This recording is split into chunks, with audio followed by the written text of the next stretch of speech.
तो चलिए आज हम हैं 10वीं विज्ञान के अध्याय 2 में। और जो एनसीईआरटी बुक का टॉपिक है ये 2.2.1 है। जलीय विलयन में अम्ल एवं क्षारक का क्या होता है, इस टॉपिक पर हम चर्चा करेंगे। तो आप जान चुके हैं अम्ल क्या होता है, क्षार क्या होता है, खट्टा होता है, कड़वा होता है तो क्षार है, खट्टा होता है तो अम्ल है। ये हाइड्रोजन आयन को निकालता है, वो OH+ आयन को निकालता है। तो चलिए यहाँ पर एक एक्टिविटी दी है, ये एक्टिविटी 2.9 है, HCl गैस का निर्माण और इसका परीक्षण। इसको देखते हैं कि HCl गैस का निर्माण कैसा होगा। इसको आप इस प्रयोग को जा करके प्रयोगशाला में भी कर सकते हैं। तो यहाँ पर सबसे पहले एक काम करना है, आपको एक लेना है परख नली। क्या लेना है? परख नली। परख नली एक छोटी सी नली होती है जो कांच की बनी होती है। इसके भीतर आपको डालना है सोडियम क्लोराइड का विलयन। सोडियम क्लोराइड आप जानते होंगे, सबके घर में होता है, ये साधारण नमक होता है।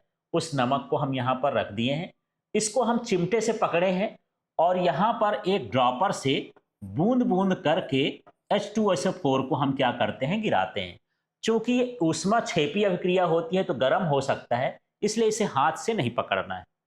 ठीक है। इसके बाद हम एक काम करते हैं, साथ में इसमें एक कॉर्क लगा देते हैं। कॉर्क एक लकड़ी का ढक्कन होता है जो अंदर से आने वाली गैसों को बाहर नहीं जाने देता, बाहर से जाने वाले गैसों को अंदर नहीं जाने देता। इसको एयर टाइट बना देता है। ठीक, ये रबर का भी हो सकता है और एक मुलायम लकड़ी का भी हो सकता है। इसमें हम एक निकास नली लगा देते हैं ताकि जो भी चीज इसमें गैस बनती हो ये इधर से निकलती जाए। तो हम क्या करते हैं, यदि इसके पास आर्द्र लिटमस पत्र लाते हैं। आर्द्र लिटमस पत्र का मतलब थोड़ा नमी युक्त, उसमें पानी हो। तो यहां पर हम देखते हैं कि ये लिटमस का जो पेपर है इसका रंग क्या हो जाता है, बदल जाता है।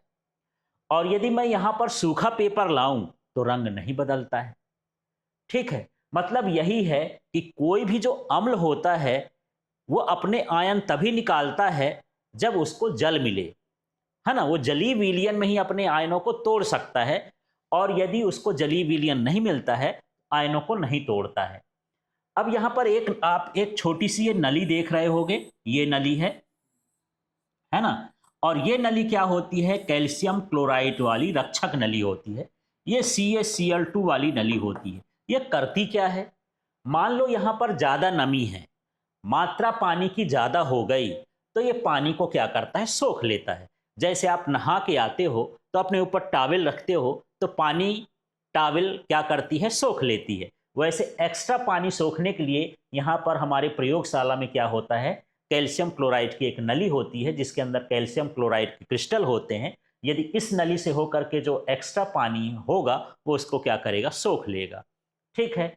तो इस तरह से यहाँ पर ये HCl गैस का निर्माण होता है। यहाँ से जो निकलने वाली गैस होती है वो HCl होती है। इस तरह से हमको इस प्रयोग में बताया गया है।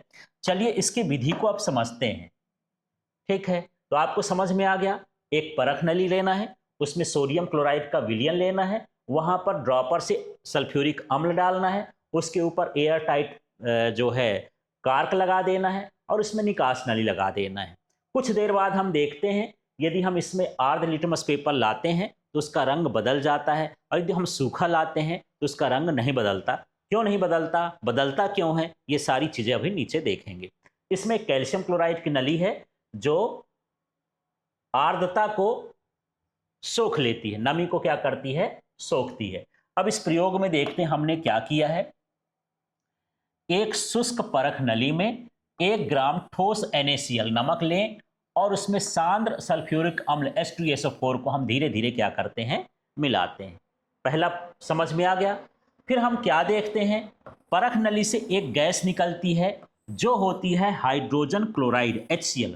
जब हम उसमें देखते हैं तो हमको गैस की गंध आती है। हमको लगता है ये कौन सी गैस है, कौन सी गैस है, हाइड्रोक्लोरिक अम्ल की गैस है। हाइड्रोजन क्लोराइड किसको और क्या बोलते हैं, हाइड्रोक्लोरिक अम्ल।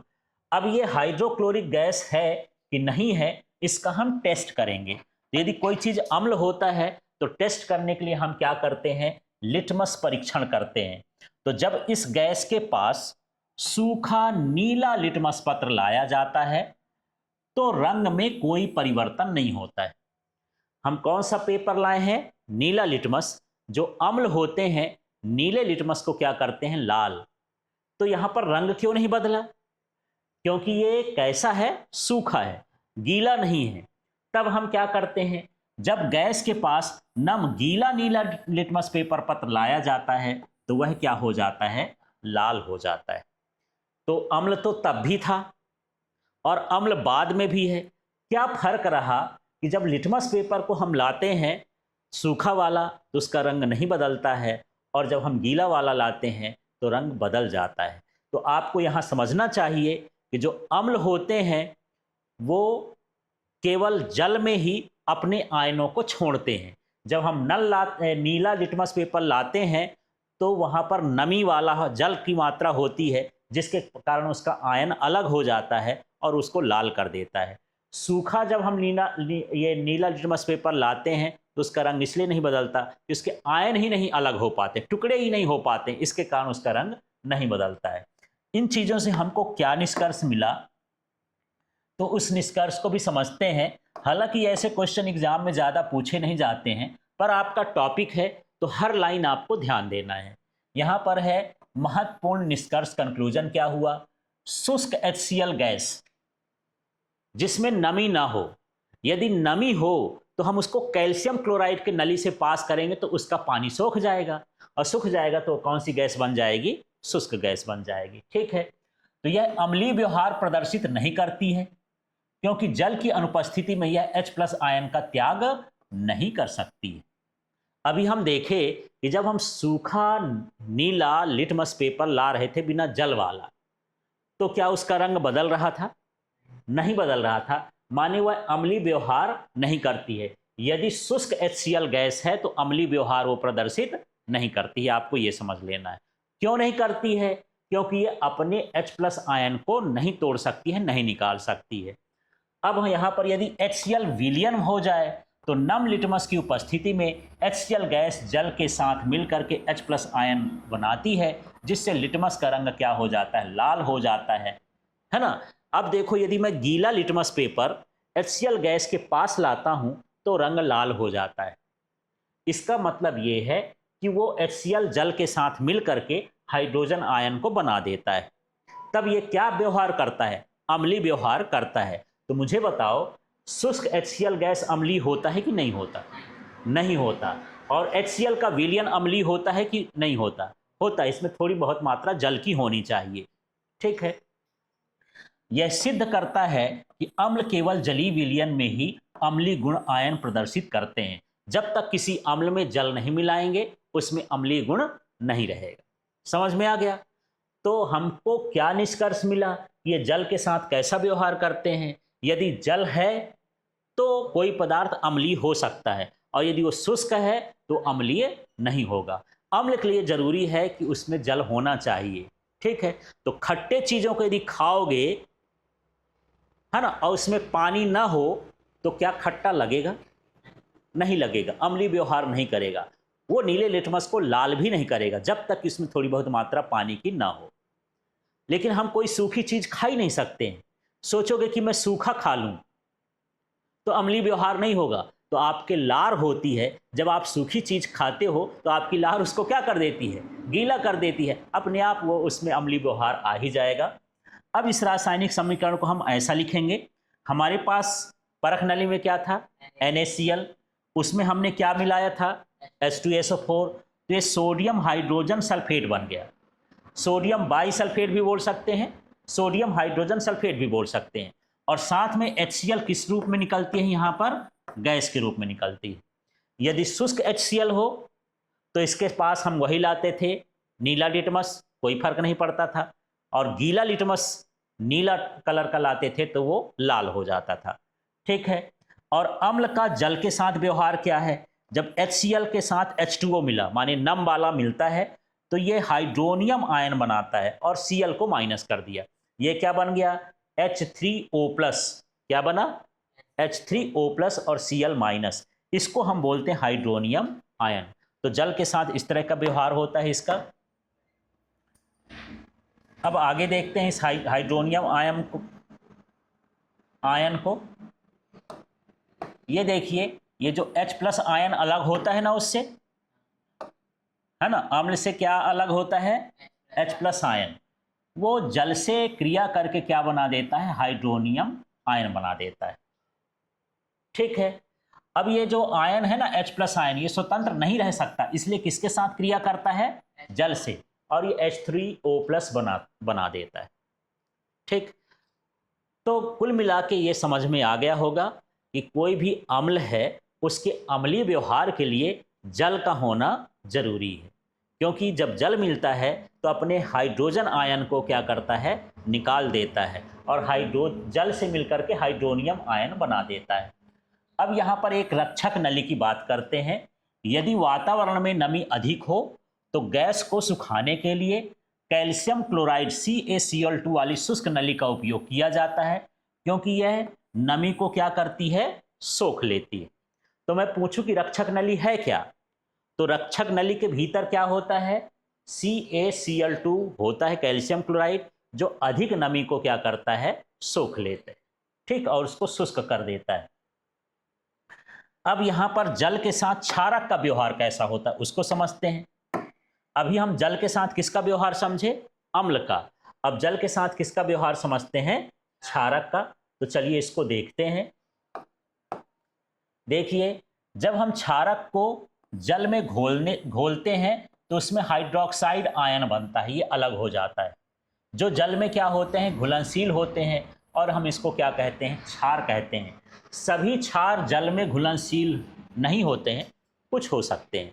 तो हम यहाँ दो चीजें समझे कि यदि हम अम्ल को और उसके साथ जल मिलाएं तो कौन सा आयन बनता है, H प्लस, और यदि हम क्षारक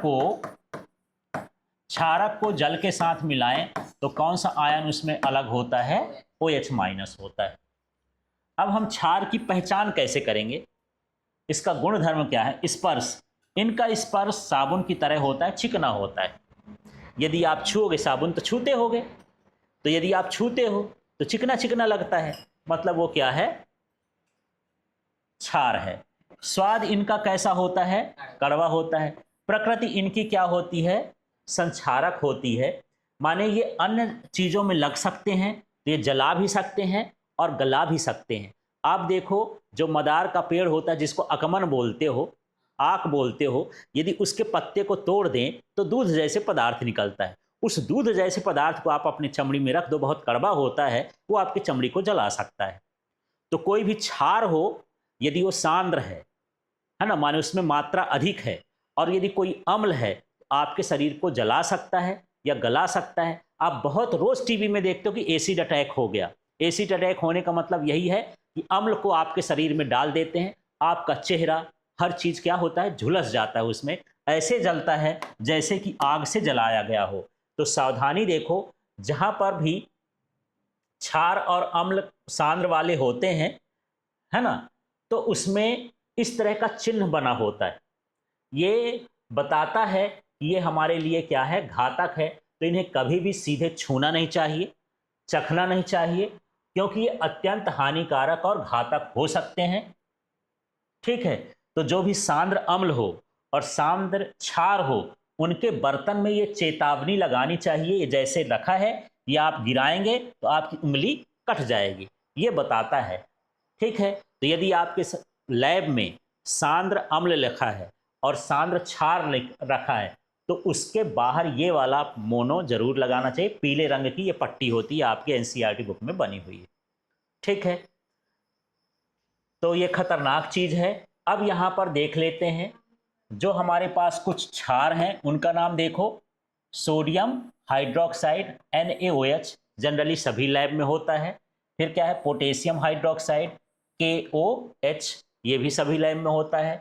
फिर यह calcium hydroxide CaOH taken twice, ये तो बुझे चूने का पानी है। फिर यह magnesium hydroxide MgOH taken twice. इस तरह से हमारे पास ये क्षार के नमूने रहते हैं।